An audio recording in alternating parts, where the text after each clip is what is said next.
नमस्कार दोस्तों, महत्तम समापवर्तक तथा लघुत्तम समापवर्त्य के इस सीरीज में आपका स्वागत है।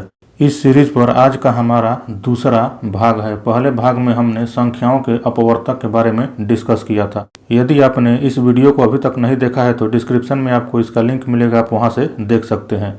आज हम दूसरे भाग में संख्याओं के अपवर्त्य क्या होते हैं इसके बारे में डिस्कस करेंगे। तो चलिए वीडियो को शुरू करते हैं। संख्याओं के अपवर्त्य, सबसे पहले हम इसका डेफिनेशन देख लेते हैं कि डेफिनेशन क्या होता है। तो डेफिनेशन है कि किसी संख्या में प्राकृतिक संख्याओं से गुणा करने पर उस संख्या के विभिन्न अपवर्त्य प्राप्त होते हैं। यानी किसी संख्या, तो कोई संख्या हम ले लेते हैं, मान लीजिए कि मैं एक छोटी संख्या ले लेता हूँ 2। अब कह रहा है कि इसमें प्राकृतिक संख्याओं से गुणा करेंगे। यानी इस 2 में हम प्राकृतिक संख्या होती क्या है, 1 2 3 डॉट डॉट डॉट, ये अनंत तक होती है। यानी गिनती की संख्याओं को प्राकृतिक संख्या कहते हैं। अब हम 2 में यदि 1 से गुणा करें तो 2 एकम 2, 2 में यदि 2 से गुणा करें तो 2 दूना 4, 2 में यदि 3 से गुणा करें तो 2 तिया 6। इसी तरीके से ये चलता जाएगा। यानी प्राकृतिक संख्या जब अनंत तक है तो 2 में हम क्या अनंत तक गुणा करेंगे इन प्राकृतिक संख्याओं से, तो इसके अपवर्त्य क्या होंगे, विभिन्न अपवर्त्य प्राप्त होंगे। यानी प्राप्त होते जाएंगे अनंत तक। यानी इस 2 के अपवर्त्य कितने होंगे, अनंत होंगे। इसी तरीके से हम किसी भी संख्या का यदि अपवर्त्य निकालें तो वो क्या होगा, इस प्राकृतिक संख्या से गुणा करेंगे उस दी हुई संख्या में, तो उसके विभिन्न अपवर्त्य मिलते चले जाएंगे। जैसे यदि हम 1 के अपवर्त्य निकालें तो हम प्राकृतिक संख्या में 1 से गुणा करेंगे तो 1 का 1 से गुणा करेंगे 1 ही होगा। 1 का 2 से गुणा करेंगे 2, 3 से करेंगे 3, 4 से करेंगे 4। इसी तरीके से हम देखेंगे कि 1 का अपवर्त्य प्राकृतिक संख्या ही प्राप्त हो रही है। अपवर्त्य को हम गुणज भी कहते हैं। अपवर्तक को हमने कहा था कि गुणनखंड या भाजक कहते हैं, और अपवर्त्य को क्या कहते हैं, गुणज कहते हैं। जैसे कि यदि हम देख रहे हैं कि इस 2 का 2 एक अपवर्त्य है तो किससे मिला है, 2 गुणे 1 से। ये क्या है, गुणा है किसका, 2 और 1 का। यानी हमारे जो अपवर्त्य मिलेंगे वो क्या है, गुणज हैं। किसी भी 2 संख्याओं का हमने गुणा किया है तो यानी उस 2 संख्या में क्या है, एक तो वो संख्या जिसका हम अपवर्त्य निकाल रहे हैं, और दूसरी संख्या क्या है, कोई एक प्राकृतिक संख्या है। जैसे हमने 2 में एक प्राकृतिक संख्या से गुणा किया तो हमें मिला 2, ये क्या है, 2 का एक अपवर्त्य है। इसी तरीके से यदि 2 का हम 6 एक अपवर्त्य है तो क्यों है, क्योंकि 2 में हमने 3 ये जो प्राकृतिक संख्या है इससे हमने गुणा किया तो ये क्या मिला, 3 दूना 6 या फिर 2 तिया 6। तो हम देख रहे हैं कि ये क्या है, गुणज है 6। इसी तरीके से आप किसी भी संख्या का अपवर्त्य निकाल सकते हैं। आप सीधा सीधा ये भी कह सकते हैं कि ये क्या हम निकाल रहे हैं, पहाड़ा, यानी टेबल हम निकाल रहे हैं। 3 का यदि पहाड़ा हम लिखें, 3 एकम 3, 3 दूना 6, 3 का 9, 3 चौका 12, 3 पचे 15, तो हम देखेंगे कि ये 3 का क्रमशः प्राकृतिक संख्याओं में गुणा करने से ये मिल रहा है। और ये है क्या, एक तरीके से टेबल है, यानी पहाड़ा। अब हम संख्याओं के अपवर्त्य का कुछ महत्वपूर्ण बिंदुओं पर डिस्कशन कर लेते हैं। संख्याओं के अपवर्त्य का महत्वपूर्ण बिंदु में हमारा पहला पॉइंट है कि कोई संख्या अपने अपवर्तक का अपवर्त्य होती है।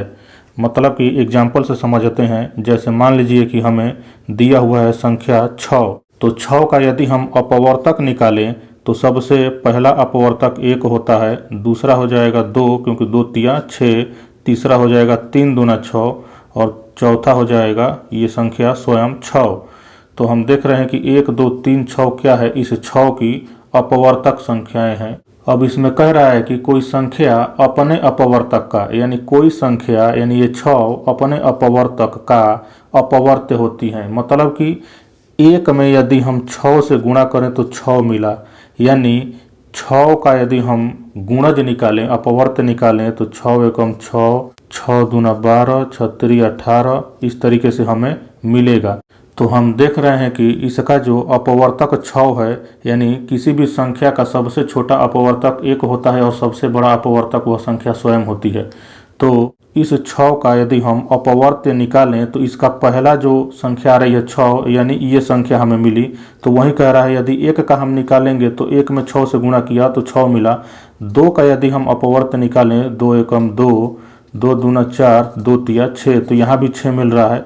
यानी कहने का मतलब ये है कि जितने भी अपवर्तक मिलेंगे उनका यदि हम गुणज निकालें तो उस गुणज में भी ये 6 एक बार जरूर आएगा। यानी 3 में यदि हम 3 का पहाड़ा पढ़ें तो 3 गुणे 2 करेंगे तो 6 आएगा। यानी 3 एकम 3, 3 दूना 6, 6 से 6 एकम 6 और 1 से 1 गुणे 6 यानी 6। तो यही कह रहा है कि कोई संख्या अपने अपवर्तक यानी 1, 2, 3, 6 का अपवर्त्य होती है। यानी इनके पहाड़ा में भी ये 1, 2, 3, 6 के पहाड़ा में भी क्या आएगा, 6 एक बार जरूर आएगा।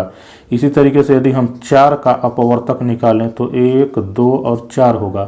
तो इनके अपवर्तक 1, 2 और 4 के अपवर्त्य में क्या आएगा, एक बार 4 जरूर आएगा। 1 में यदि हम 4 से गुणा करें तो 4 आएगा ही आएगा। 2 में यदि 2 से गुणा करें तो 2 दूना 4 आएगा। 4 में 1 से गुणा करें तो क्या आएगा, 4 आएगा। तो यही कह रहा है यहाँ पर पहले पॉइंट में। दूसरा पॉइंट हम देखते हैं, कह रहा है कि किसी संख्या का प्रत्येक अपवर्त्य उस संख्या से बड़ा या उसके बराबर होता है। यानी हम यदि 2 का अपवर्त्य निकालना शुरू करें तो इस 2 से छोटा कभी नहीं होगा, क्योंकि हम क्या निकाल रहे हैं, गुणज निकाल रहे हैं। अपवर्त्य का मतलब क्या है, गुणज है। गुणज निकाल रहे हैं तो गुणज हमेशा क्या होगा, या तो इसके बराबर होगा या फिर इससे बड़ा होगा, छोटा कभी नहीं होगा। यानी 2 एकम 2, 2 दूना 4, 2 तिया 6, 2 चौके 8, 2 पंचे 10, इसी तरीके से ये चलता जाएगा। यानी हम देख रहे हैं कि उस संख्या से बड़ा यानी 2 से या तो बड़ा मिल रहे हैं या फिर उसके बराबर मिल रहा है। इसी तरीके से यदि हम 10 का अपवर्त्य निकालें तो 10, 20, 30, 40, इसी तरीके से ये चलता जाएगा। मतलब कि इस संख्या से बड़ा और या तो इसके बराबर मिल रहा है। तीसरा पॉइंट देखते हैं। तीसरे पॉइंट में कह रहा है कि किसी संख्या के अपवर्त्यों की संख्या असीमित होती है। असीमित क्यों होती है, जैसे 2 का ही एग्जाम्पल ले लेते हैं। 2 का गुणज क्या होगा, 2, 4, 6, 8, 10, 12। यानी 2 में हम प्राकृतिक संख्याओं का उत्तरोत्तर गुणा कर रहे हैं तो क्या मिल रही है, ये संख्याएं मिलती चली जा रही है। और हम जानते हैं कि प्राकृतिक संख्याएं क्या होती है, सबसे छोटी प्राकृतिक संख्या 1 और सबसे बड़ी प्राकृतिक संख्या ज्ञात नहीं किया जा सकता, यानी अनंत होती है। सबसे बड़ी प्राकृतिक संख्या जब अनंत है तो इसमें गुणा करने वाली संख्याएं यानी जिस संख्या से हम गुणा करेंगे इन प्राकृतिक संख्याओं में वो भी तो अनंत तक जाएगी। तो ये हमारा क्या होगा, अनंत तक जाएगा। यानी इस 2 के अपवर्त्य कितने होंगे, अनंत होंगे, असीमित होंगे, जिसकी हमारी कोई सीमा नहीं होगी किसी भी संख्या का। यानी ये संख्याएं भी क्या है, प्राकृतिक ही है। यदि हम 15 का अपवर्त्य निकालना शुरू करें तो 15 एकम 15 सबसे छोटी संख्या वही संख्या हो जाती है। यानी जिस हम संख्या का अपवर्त्य निकालते हैं तो सबसे छोटी संख्या वही प्राप्त होती है। तो 15 एकम 15, 15 दूना 30, 15 तिया 45 और इसी तरीके से हम गुणा करेंगे। यानी पहले में हमने क्या किया है, 15 गुणे 1, दूसरे में हमने क्या किया है 15 गुणे 2, तीसरे में हमने क्या किया 15 गुणे 3। इसी तरीके से हम देख रहे हैं कि 1, 2, 3 ये प्राकृतिक संख्याएं हैं जो लगातार आ रही है। यानी 1, 2, 3, 4, 5, 6। तो ये जब अनंत तक जाएंगे तो इस तरीके से ये भी क्या जाएगा, अनंत तक जाएगा। यानी इसकी अपवर्त्यों की संख्या क्या होती है, अनंत होती है, असीमित होती है, जिसकी कोई सीमा नहीं है। चौथा पॉइंट कह रहा है कि प्रत्येक संख्या स्वयं का एक अपवर्त्य होती है। जैसे इसी के एग्जाम्पल में हम देखें 2 का 2 सबसे पहली ऐसी संख्या मिली अपवर्त्य जो क्या है, 2 ही प्राप्त हो रही है। तो वही कह रहा है कि प्रत्येक संख्या यानी ये 2 स्वयं का एक अपवर्त्य होती है। यानी 2 का ही एक अपवर्त्य है, 15 का ही एक अपवर्त्य है। यदि 5 का हम अपवर्त्य निकालना शुरू करें तो सबसे पहली संख्या 5 ही प्राप्त होगी, उसके बाद से 10, 15 इस तरीके से हमें मिलेगा। यदि हम 9 के अपवर्त्य निकालना शुरू करें तो 9, 18, 27 इस तरीके से जब हम जाएंगे तो हम देख रहे हैं कि पहली संख्या हमें यही मिल रही है। तो यही कह रहा है कि प्रत्येक संख्या क्या है, स्वयं का एक अपवर्त्य होती है, मतलब स्वयं का एक गुणज होती है। गुणज का मतलब हमने बताया क्या है कि उसमें प्राकृतिक संख्या से दी गई संख्याओं में प्राकृतिक संख्या से हम गुणा करेंगे तो उत्तरोत्तर हमें क्या मिलती जाएगी, अपवर्त्य संख्याएं मिलती जाएंगी। तो महत्तम समापवर्तक और लघुत्तम समापवर्त्य के इस दूसरे वीडियो में हमने संख्याओं के अपवर्त्य और उसके महत्वपूर्ण बिंदुओं पर डिस्कशन किया। अगले वीडियो में हम अपवर्तक तथा अपवर्त्य में तुलनात्मक अध्ययन करेंगे। तो हमारे तीसरे वीडियो को देखने के लिए चैनल को सब्सक्राइब कर ले और बेल आइकन को प्रेस कर ले, जिससे उस वीडियो का नोटिफिकेशन आपको मिल सके। और यदि यह वीडियो आपको पसंद आए तो इसे लाइक करें, शेयर करें और कमेंट करें। धन्यवाद।